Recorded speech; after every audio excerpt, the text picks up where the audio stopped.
Bonjour, voici une présentation succincte du Master Ingénierie de la Santé, parcours Génie biomédical. Ce master a ouvert pour la première fois en septembre 2022. Il est labellisé Cursus Master Ingénierie et propose 3 parcours, dont Génie biomédical.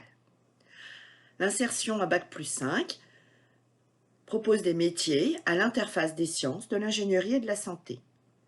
Il est bien sûr possible de poursuivre après la formation, soit pour aller vers la recherche par un doctorat, soit de compléter votre formation via des masters spécialisés pour acquérir des compétences professionnelles complémentaires.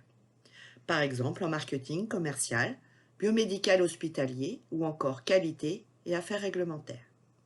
Nous vous invitons à consulter le site officiel de l'université à la page Master mention ingénierie de la santé et de scanner ce QR code pour accéder directement à notre blog.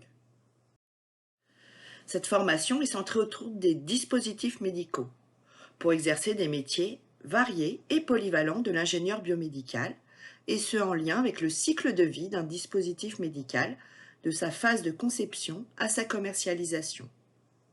En jaune, les métiers les plus prisés par nos diplômés. Cette formation existe depuis plus de 35 ans à l'université, et ce, sous différentes formes. Mais c'est la seule formation à Bac+5 en ingénierie biomédicale dans un grand sud-ouest.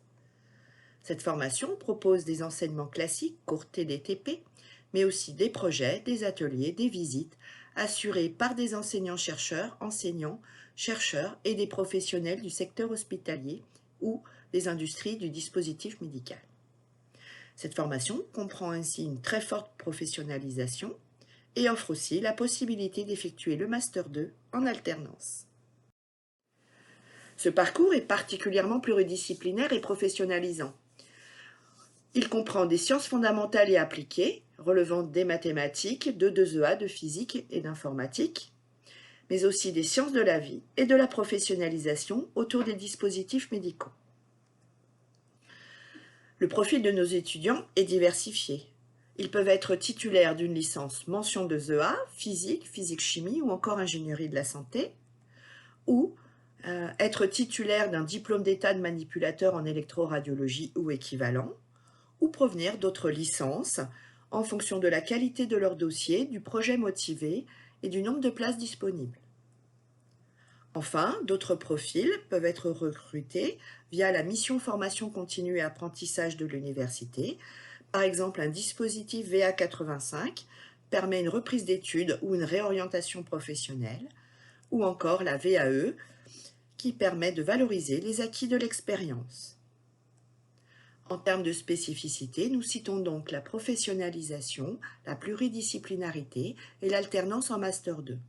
Nous ajoutons également une unité d'enseignement certifiée pour fermer aux missions de la personne compétente en radioprotection de niveau 2, secteur médical, source scellée. Bien sûr, un suivi des étudiants et des alternants est assuré. Quelques chiffres clés, tout d'abord sur la capacité d'accueil. Celle-ci est limitée à 18 étudiants avec une petite flexibilité. Le taux de pression est donc assez conséquent. Le taux de réussite est moins bon en Master 1 qu'en Master 2, compte tenu de la pluridisciplinarité. Les promotions de Master 2 sont actuellement à 50% en formation initiale, 50% en apprentissage.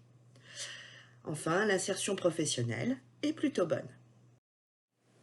Si vous souhaitez candidater, nous vous invitons à déposer un dossier sur la plateforme qui doit être soigné, de bonne qualité et comprenant l'ensemble des éléments décrits sur cette diapositive. Quant à nos partenaires, nous citons les laboratoires de renom du site toulousain, d'où émanent la plupart des enseignants-chercheurs et chercheurs qui interviennent dans la formation. Nos entreprises partenaires, ce sont celles qui recrutent en stage, en apprentissage et à l'issue de la formation, mais aussi qui interviennent dans le parcours GBM. Enfin, le CHU de Toulouse est un partenaire clé. Merci de votre attention.